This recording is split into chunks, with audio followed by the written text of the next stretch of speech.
Bismillahirrahmanirrahim. Assalamualaikum warahmatullahi wabarakatuh. Alhamdulillah, pada kesempatan ini kita masih dapat berjumpa kembali. Bagaimana kabar kalian anak-anak kelas 11? Dalam kesempatan ini kita akan belajar kembali materi pendidikan agama Islam dan budi pekerti. Untuk kesempatan ini Ibu akan menyampaikan materi tentang iman kepada kitabullah.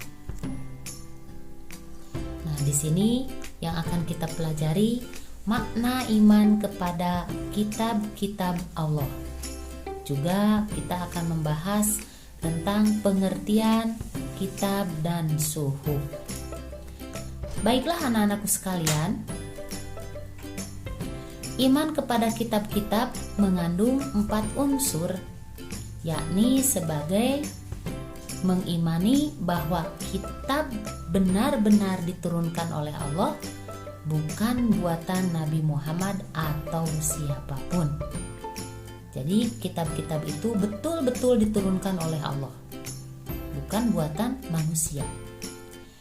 Yang kedua, mengimani kitab-kitab yang sudah kita kenali namanya, seperti Al-Quran yang diturunkan kepada Nabi Muhammad SAW, Taurat yang diturunkan kepada Nabi Musa alaihi salam, Injil yang diturunkan kepada Nabi Isa alaihi salam, dan Zabur yang diturunkan kepada Nabi Daud alaihi salam.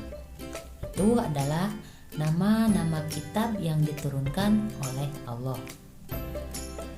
Membenarkan seluruh beritanya yang benar, seperti berita-berita yang ada di dalam Al-Quran dan berita-berita pada kitab-kitab terdahulu yang belum diganti atau belum diselewengkan. Jadi berita-berita yang ada dalam kitab-kitab tersebut benar, ya, dan kita wajib mengimaninya.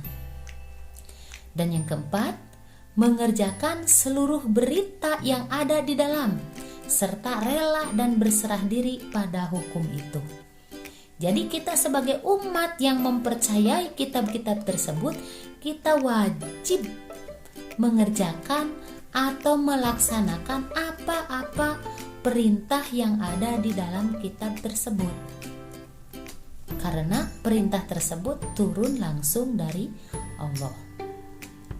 Selanjutnya, pengertian kitab dan suhuf. Ini pengertian kitab dan suhuf kita akan bahas di sini. Kitab yaitu wahyu Allah yang diturunkan kepada Rasul-Nya untuk dijadikan pedoman hidup bagi manusia. Jadi itu pengertian kitab itu yaitu wahyu Allah yang diturunkan kepada Rasul-Nya untuk dijadikan pedoman bagi manusia. Sedangkan suhuf yaitu wahyu Allah yang disampaikan kepada Nabi dan Rasul, tetapi masih berupa lembaran-lembaran yang terpisah. Dengan demikian, isi suhuf tidak selengkap kitab. Suhuf juga berisi hukum-hukum dasar sebagai pedoman dalam menjalankan agama bagi para nabi dan rasul. Nah itu ya perbedaan kitab dan suhuf. Kalau kitab itu merupakan wahyu Allah yang diturunkan kepada nabi atau rasulnya untuk dijadikan pedoman hidup. Kalau suhuf berupa lembaran-lembaran. Selanjutnya, persamaan dan perbedaan antara suhuf dan kitab dapat kita lihat di sini ya. Ada tabelnya.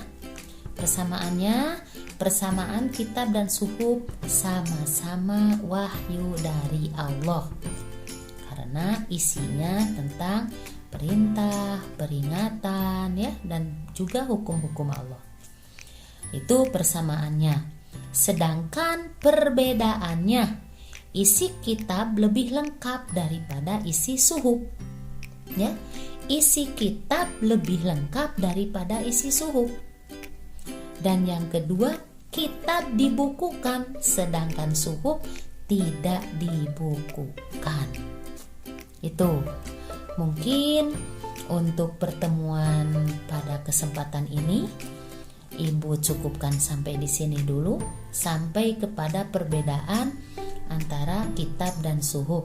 Nanti dalam pertemuan selanjutnya akan kita bahas lagi bab ini ya, untuk lebih jelasnya lagi. Mudah-mudahan pertemuan pada kesempatan ini diberikan manfaat, juga mudah-mudahan kalian lebih memahaminya. Sekian, wassalamualaikum warahmatullahi wabarakatuh.